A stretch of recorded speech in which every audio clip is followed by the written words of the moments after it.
기도하고 시작하겠습니다. 하나님, 부족한 종이 섰습니다. 제가 할 수 없습니다. 아버지께서 지금 이 시간 제 입술에 기름 부어 주셔서 아버지 말씀을 잘못 없이 잘 전하게 하시고 일주일 동안 저희 그리고 삶 동안 아버지의 말씀을 잘 실천하게 하여 주시옵소서. 예수님의 이름으로 기도드립니다. 아멘. 오늘은 요셉 시리즈 이제 마지막입니다. 그러면서 용서에 관해서 나누려고 합니다. 용서에 대해 우리는 많이 들었고 또 중요한 만큼 또 용서에 관한 이야기는 정말 참 많습니다. 용서 못할 이야기, 용서한 감동 이야기, 근데 저희가 지금 개인주의적이고 합리적인 것을 추구하는 현대에서 살기 때문에 이 용서라는 게 참 불편한 이야기이기도 하지만 그렇기에 오히려 감동을 주기도 합니다.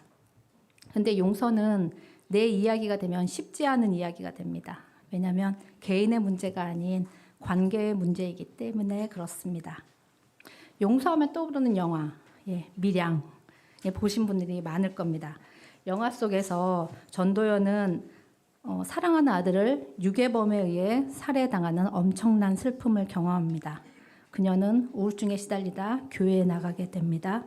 기도하고 말씀 공부하면서 그 같이 계신 성도님들이 용서하라고 이야기하고 그러니까 살인범을 용서하겠다고 결심하고 살인범을 감옥에 찾아갑니다.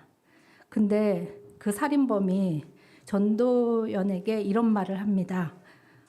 하나님께서 내가 예수 믿고 하나님께서 내 살인죄를 용서해 주셔서 나 기쁘게 잘 지내고 있다. 이 말을 전도연이 들으면서 오장육부가 뒤집어지는 충격과 허탈감이 몰려옵니다. 내가 내 아들을 죽인 당신을 용서하지 않았는데 도대체 누가 당신을 용서했는가? 하나님이 당신을 용서해? 뻔뻔하게 죄책감도 갖지 않고 부끄러워하지도 않고 죄송하다는 말도 없이 그냥 용서를 받았다고? 그녀의 마음은 이 살인범에 대한 미움과 그리고 살인자를 쉽게 용서하시는 하나님에 대한 미움으로 가득 차서 신앙을 버리고 나락에 빠지게 됩니다. 기독교인들이 이 영화를 볼 때 좀 껄끄러운 부분이 있지만 현대인들은 이 영화에 많이 공감하였습니다. 여러분은 어떠십니까? 또 다른 이야기도 있습니다. 뉴욕 형무소에서 3년을 지내다 가석방돼 고향으로 향하는 빙고가 그 주인공인데요. 빙고는 가석방이 결정되자 아내에게 편지를 보내 자신을 용서하고 받아들일 생각이면 마을 어귀 참나무에 노란 손수건을 매달아 달라고 적었습니다. 손수건이 보이지 않으면 버스를 타고 그냥 지나쳐 가겠다는 거죠. 그런데 버스가 마을 어귀에 이르렀을 때 버스 안에서는 일제히 함성이 터져 나왔습니다. 참나무는 온통 노란 손수건으로 뒤덮여 있었기 때문입니다. 이 감동적인 이야기가 성경에도 있습니다. 한 아버지가 있었습니다. 그는 쌍둥이 형이 있었는데 형을 죽이고 장자권을 빼앗아서 형이 자신을 죽이려 하는 위험을 감지하고 외국으로 떠났습니다. 외삼촌 집에 갔는데 마음에 드는 여자를 만났고 그를 위해 7년을 일하고 결혼 승낙을 받았습니다. 그런데 결혼식 첫날 밤을 치르고 보니 내가 결혼하려던 여자가 아니고 마음에도 없던 그 언니네요. 다시 7년을 일하고 마음에 드는 여자와 결혼을 했습니다. 이제 아이들을 낳는데 제가 사랑하는 부인은 애가 없네요. 언니만 애를 5을 낳았습니다. 그리고 그들의 여정까지 그의 부인이 되어서 아이를 5을 더 낳았습니다. 마침내 내가 진짜 원했고 사랑했던 그 부인의 아이를 낳았습니다. 너무 예쁩니다. 그래서 채색 옷도 입히고 눈에서 꿀이 툭툭 떨어집니다. 그런데 10명의 자녀들이 아버지를 보니 마음이 좋지 않습니다. 아버지가 우리를 낳은 우리 엄마를 사랑하지 않네요. 아버지는 엄마가 아버지를 속여서 7년의 노동을 더 하게 한 원인이라고 생각하나 봅니다. 우리 엄마가 안 됐다는 생각이 듭니다. 그런데 아버지가 사랑한 부인이 낳은 채색 옷을 입은 녀석이 잘난 척까지 합니다. 없애버려야겠다는 생각을 모의하고 죽이려다 팔아버렸습니다. 이제는 채색 옷 입은 아이 입장에서 보겠습니다.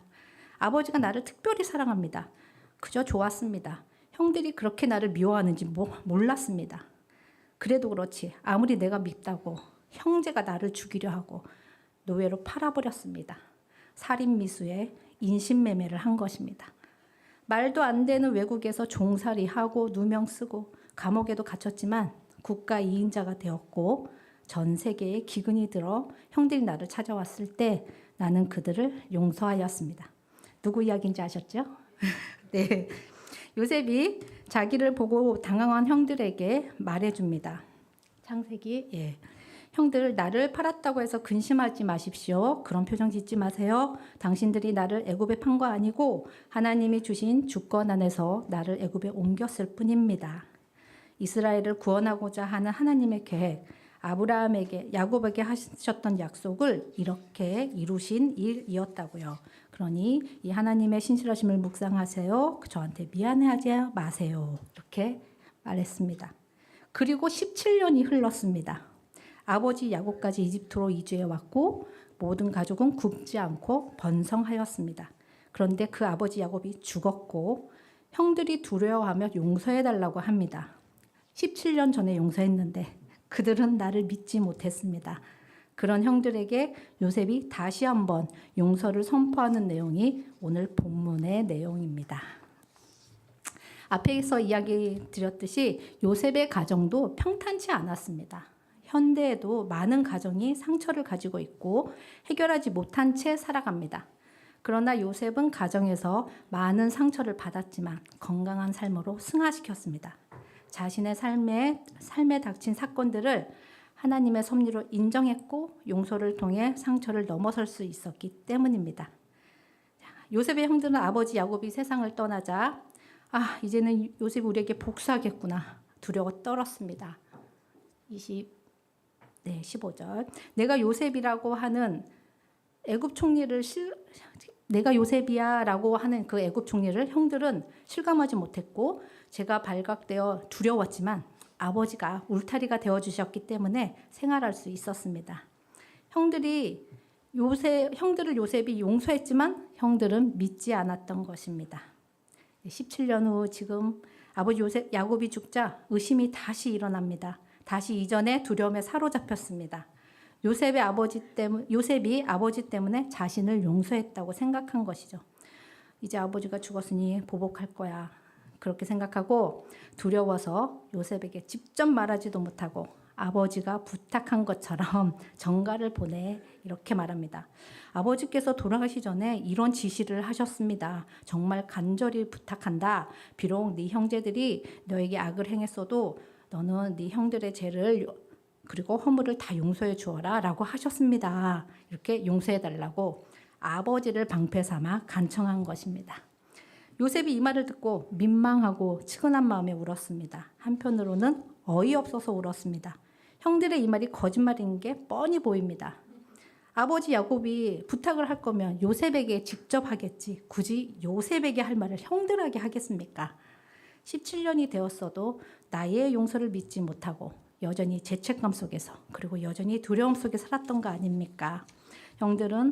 요셉은 형들이 안타까웠습니다. 그래서 이제 다시 한번 용서를 확인시켜 줍니다. 2번이나 두려워하지 말라고 위로하면서 자신의 용서가 아버지 때문에 억누른 일종의 쇼가 아니라 내 인생이 불행하고 고난이 있었던 것은 다 오늘날 많은 사람의 생명을 구원하시려는 하나님의 섭리 가운데 이루어진 일임을 알고 있다.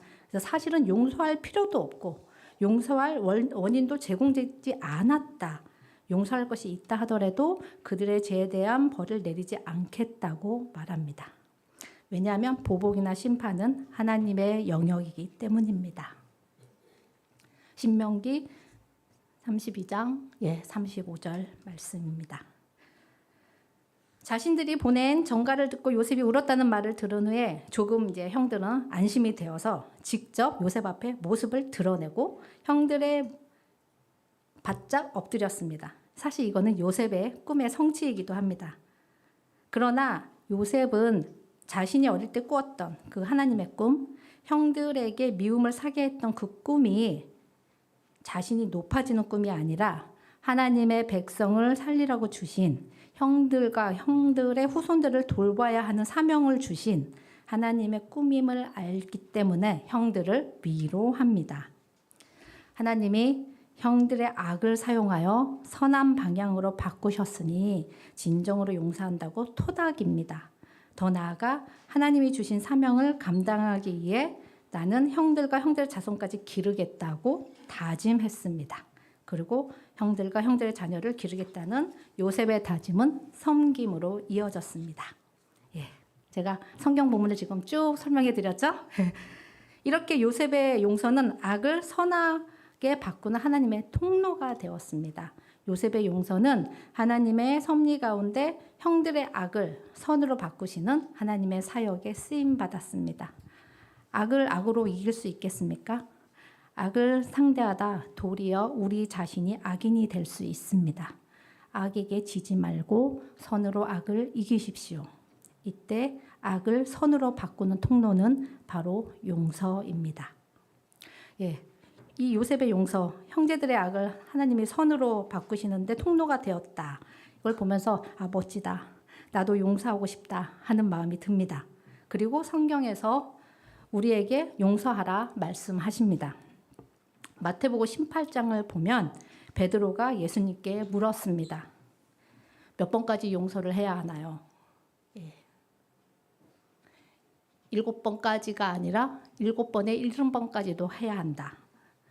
이렇게 예수님께 대답하셨습니다. 성경에서 7이라는 수는 완전수입니다. 따라서 7번씩 70번씩 하라는 것은 계속 용서하라는 말입니다. 당황스럽죠? 어떻게 이런 용서가 가능하겠어요? 할 수 없을 것만 같습니다. 그런데 예수님은 이 사실을 아십니다. 그리고 바로 이어 말씀을 주신 것이 35절 말씀에 제가 읽어드리겠습니다.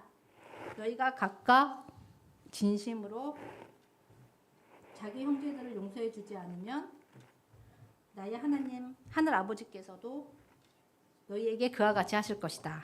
예. 하나님으로부터 받은 용서와 다른 사람에게 베푸는 용서가 서로 맞물려 있다는 예수님의 말씀은 제자들을 충격에 빠뜨렸습니다.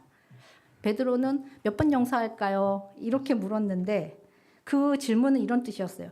예수님의 명령을 악용해서 남에게 죄를 짓고도 책임을 면할 수 있다는 우려를 담아서 물었던 거죠. 그런데 예수님은 용서의 한도를 정하지 않으셨을 뿐만 아니라 그 용서하지 않는 종의 비유 아시죠?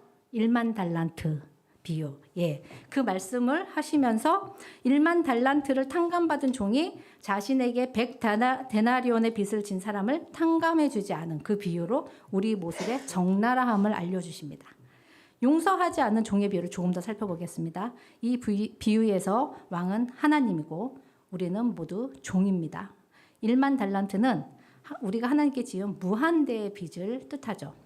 1달란트가 16년 정도 일해서 쓰지 않고 모아야 되는 벌 수 있는 돈이라고 합니다. 그러면 1만 달란트는 어마어마하겠죠. 갚을 수 없는 액수입니다.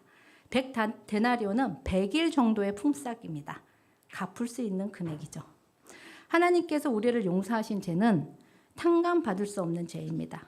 그리스도의 십자가로 용서받은 우리의 죄는 영원한 진노에 처해하는 그러한 죄임에도 탕감받았습니다. 그러나 우리는 서로 간에 있는 탕감할 수 있는 죄를 용서하지 않고 있다라는 것을 지적하시는 겁니다. 그 큰 빚을 탕감받고도 용서받은 종이 다른 사람을 대하는 매몰찬 태도가 충격적입니다. 어째서 그는 왕의 자비를 잊고도 마음이 유순하게 변화되지 않았던 걸까요? 예, 이 비유에 놀라면서도 우리도 날마다 친절과 자비와 관용과 은혜와 용서로 베풀지는 않습니다. 그래서 이 이야기는 화살이 되어 우리 마음을 똑바로 겨누고 우리에게 우리의 모습을 볼 수 있게 하는 거울과 같은 기능을 합니다. 예. 반면에 이 마태복음 18장 35절이나 주기도문의 말씀을 보면 우리 안에 또 이런 질문이 생길 수 있습니다. 우리가 하나님의 용서를 받는 조건이 내가 다른 사람을 용서하는 조건으로 하신다면 그리스도 안에서 우리를 무조건적으로 용서하신다고 하셨는데 이게 은혜와 배치되는 것이 아닙니까? 하나님의 용서는 무조건적인 용서가 아닌 거 아닙니까? 이런 질문이 내 안에 이제 생깁니다. 하나님의 용서는 무조건적인 용서 맞습니다. 예수 그리스도의 십자가 안에서 우리를 이미 완전히 용서하셨습니다. 그런데 이 하나님의 완전한 용서와 그 용서를 믿음으로 온전히 받아들이고 누리고 사느냐 하는 것과는 별개의 문제입니다. 하나님께서 우리를 그리스도 안에서 완전히 용서하셨지만 많은 영혼들이 그 용서를 체험하지 못하고 누리지 못한다는 거예요. 그것은 그 용서를 믿지 않고 있다는 증거입니다. 형들이 요셉이 용서했어도 믿지 않았던 것과 비슷합니다. 그 증거가 뭡니까? 다른 사람에 대한 용서를 잘 하지 못한다는 것입니다. 우리가 하나님의 용서를 진정 받아들였는지 받아들이지 않았는지를 알 수 있는 방법은 다른 사람을 용서할 수 있는지가 바로 그 시금석이 된다는 뜻입니다. 그렇다면 우리는 어떻게 용서할 수 있을까요? 예수님을 생각할 때 용서가 가능해집니다. 지금은 사순절 기간입니다. 예수님은 용서의 형상화이십니다. 십자가에서 돌아가시는 순간에도 자신을 매단 이들을 향해 저들은 자신들이 하는 일이 무엇인지 모르니 용서해 달라고 기도하신 분이십니다. 이 예수님의 용서가 어떤지 아십니까? 예수님은 죄 없는 분이 가장 처참한 처형으로 십자가에 달려 죽기까지 나와 여러분을 용서하신 것입니다. 우리는 억울한 거 못 참죠. 손해보는 거 못 참죠. 우리 기준이면 예수님께서 억울한 죽음, 예수님처럼 억울한 죽음이 어디에 있습니까? 그는 자신에 대한 극심한 핍박조차 용서합니다. 예수께서 이 땅에 오셨을 때부터 누명 쓰고 죽을 때까지 억울한 인생입니다. 예수께서 이 땅에 오셨을 때 그는 환영받는 대신에 헤롯에 의해 살해 위기에 놓였습니다. 그 장성하여 사람들 앞에 모습을 드러냈을 때 유대인들은 돌을 들어 그를 치려했습니다. 하나님이 모욕적인 대접을 받았던 것입니다. 백성들을 향한 사랑으로 그가 베푼 이적은 마귀를 힘입어 이적을 행했다라고 여겨졌고 그의 거룩하고 결백한 성정은 술주정뱅이의 것으로 매도되었습니다.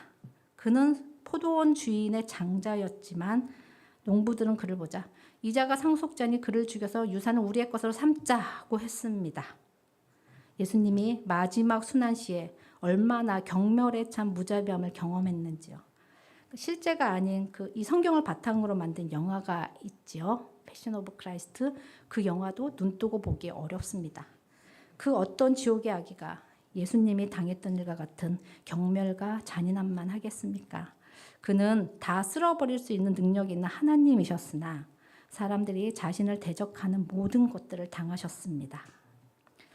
나는 그 시대에 살지 않았으니 그를 그렇게 대하지 않았다고 말하지 마십시오. 우리 모두가 그를 십자가에 못 박은 것입니다. 여호와께서 우리의 죄를 그에게 담당시키신 것입니다. 그는 나로 인해 멸시와 천대를 받았다고 고백해야 하는 것입니다. 베드로가 예수님을 부인할 때처럼 그의 제자를 일컫는 우리에게도 그는 외면당하셨습니다. 주님이 부를 때 응답하지 않았고 주님이 간구할 때 눈 감았습니다. 우리는 어떤 친구에게도 이렇게 악하게 대한 적이 없습니다. 우리는 그의 사랑을 거절함으로 못 박혀 죽게 했습니다. 그럼에도 불구하고 예수님은 우리를 용서하십니다. 그는 우리의 죄를 말갛게 씻기십니다. 그의 한량없는 은혜는 우리의 죄악을 영원히 덮으십니다. 모든 끔찍한 죄가를 단번에 제하십니다. 예수님께서 이 땅에 계실 때 그럴 만한 가치가 없는 이들을 용서하시는 친절을 베푸셨습니다. 저 자신을 보더라도 저는 용서받을 만하지 않은 자임이 분명합니다. 그의 무한한 자비를 맛본 여러분 또한 은총을 받을 이유가 여러분 안에 없었던 것을 알고 계실 것입니다. 그가 우리의 죄악 가운데 내버려 두셔도 이 일을 제기할 수 없을 것입니다. 그의 용서는 우리의 공로로 인함이 아니라 오직 그분의 은혜로 인한 것입니다. 그런데 심지어 그 예수님의 용서는 저 높은 것에서 멸망할 수밖에 없는 낮은 이에게 내려와 하신 용서입니다. 용서하시고 스스로 뽐내며 결백한 자신을 자랑하는 모습이 아닌 나의 자비를 받아주렴이라고 하시는 낮아지고 낮아진 모습입니다. 죄인들이 주 예수님을 위해 용서를 받아들이는 것처럼 느끼게 하십니다. 우리가 모멸적인 동정으로 인해 민망해지지 않도록 스스로를 낮추시는 것입니다. 그 예수님이 우리는 무가치했지만 구원을 주신 은혜로운 당신을 본받아서 이제 우리에게 우리를 향해 범죄한 이들을 용서하라 가르치고 계십니다. 찰스 스펀정 목사님이 계십니다. 그분이 이런 말을 했다고 합니다. 나의 삶은 슬픔과 비통으로 가득 찼었다. 나는 실패했다고 느꼈다. 그러나 은혜로우신 하나님의 복음이 나를 찾아왔다. 방금 전까지도 찍히고 비통했던 영혼은 기쁨으로 들떠 춤추기 시작했다. 기도실에서 돌아오는 길에 내리던 눈송이 하나하나가 하나님의 용납하심을 속삭이는 듯했다. 제 용서하심의 은총은 꿀과 같이 달콤하다. 그러나 이것을 지나 더욱 달콤한 것이 있는데 그것은 내가 용서하는 것이다. 그것은 주는 것이 받는 것보다 복된 것처럼 용서하는 것은 용서받는 단계를 지나 더 좋은 차원으로 우리를 인도한다. 용서는 우리를 더 높이 고양시킨다. 왜냐하면 그것은 복음의 날개로 날아오르는 것이기 때문이다. 여러분, 저와 함께 이 날개를 펴고 날아옵시다. 이런 말씀을 했다고 합니다. 우리는 하나님의 크고 놀라우신 용서의 은총과 위로를 경험한 자들입니다. 나를 구원하신 예수님을 바라보고 진정 형제와 이웃의 잘못을 용서하며 위로하는 삶을 살기 바랍니다. 이것이 우리를 향한 하나님의 뜻이며 우리의 죄를 사하시는 용서를 받은 자녀의 마땅한 본문입니다.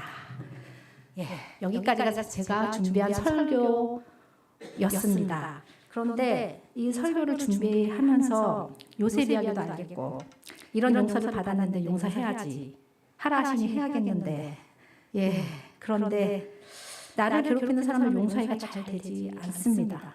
심지어 기독교인들은 용서를 하지 못했다는 죄책감과 용서 컴플렉스에 시달리기도 합니다.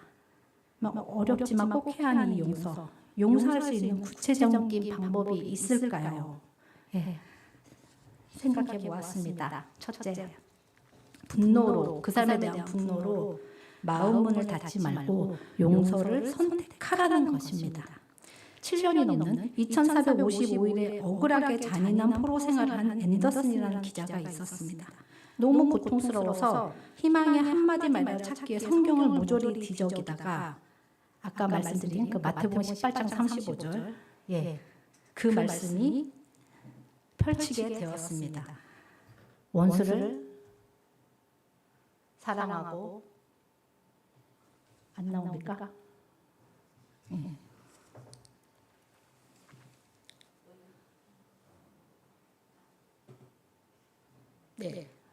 마태복음 5장 43절 44절 말씀입니다.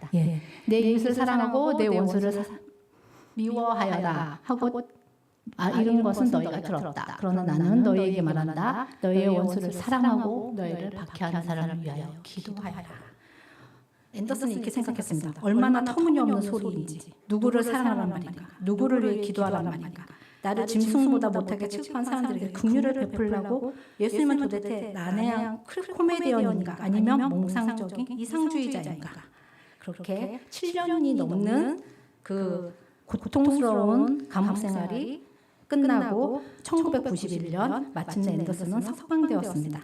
그가 석방된 날 기자들이 그에게 물었습니다. 당신을 잡아 가두었던 사람들 용서할 수 있습니까?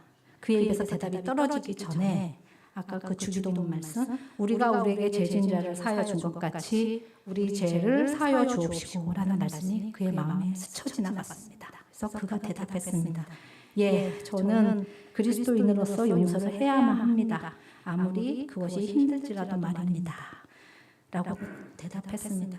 이 말을 마음에 새기십시오. 그리고 예수님을 바라보아야 한다는 원리를 마음에 새기십시오.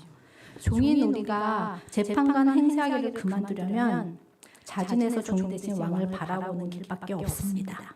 사랑은 노력으로 배울 수 없습니다. 사랑을 배우려면 먼저 사랑을 경험한 후에 그대로 전달하면 됩니다. 두 번째, 용서하기로 선택했다면 용서한다고 선포하십시오. 용서한다고 했다고 해서 화해를 해야 하는 것은 아닙니다. 용서는 비싼 선물을 외상으로 사주는 것과 마찬가지라고 생각해 보십시오. 받는 사람은 받는 순간부터 누리지만 주는 사람은 계속 갚아야 합니다. 용서는 감정 이전에 훈련이라고 합니다. 네, 저희에게는 용서 훈련과 용서의 자원을 둘 다 제공받아 하기 때문에 희망이 있습니다. 그리고 용서는 힘들지만 안 하는 것보다 하는 게 훨씬 더 유익이 있습니다. 이렇게 한다 해도 진심으로 용서하는 것은 여전히 어렵습니다. 그러나 그를 위해 기도하는 것은 할 수 있습니다. 그를 위해 기도하면 하나님의 저의 마음을 바꾸시고 그에 대해 생각지 못했던 이해를 주십니다. 용서는 상대방이 아닌 나를 위해 필요하다는 말이 있죠. 그를 미워하는 동안 내 삶의 피폐함이 이루 말할 수 없습니다. 분노, 보복, 저주, 현실 부정 등의 해악을 겪습니다. 아까 보셨던 마태복음 5장 43절 44절 말씀이 기가 막혔지만 그를 위해 기도할 때 마음의 지옥에서 벗어나게 되고 다시 일어날 힘을 얻고 그로 인해 새 삶이 시작됩니다. 이제 동영상 하나 보고 말씀을 마치고자 합니다.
라온이 열라.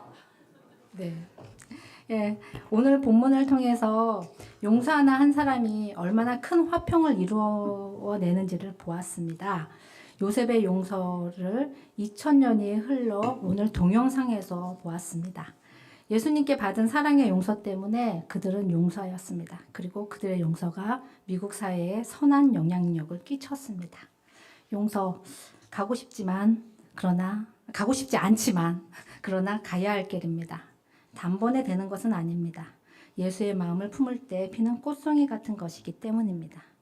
내 힘으로는 할 수 없지만 예수님은 겨자씨만한 믿음만 있으면 할 수 있다고 하십니다. 즉 나를 위해 이루어지신 일을 이해하기만 하면 용서에 필요한 것은 이미 내 안에 있다고 하십니다. 나의 작은 이야기를 예수님의 큰 이야기에 접붙이십시오.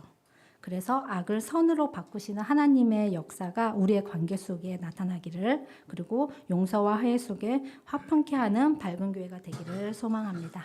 예, 기도하시겠습니다.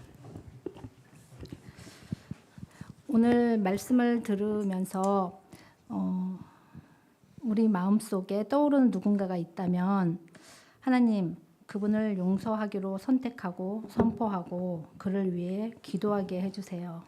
우리의 의지와 감정으로는 불가능합니다. 그러나 하나님의 놀라우신 은혜는 십자가에서 우리를 용서하셨기에 우리가 용서하고자 하면 성령님께서 도와주십니다.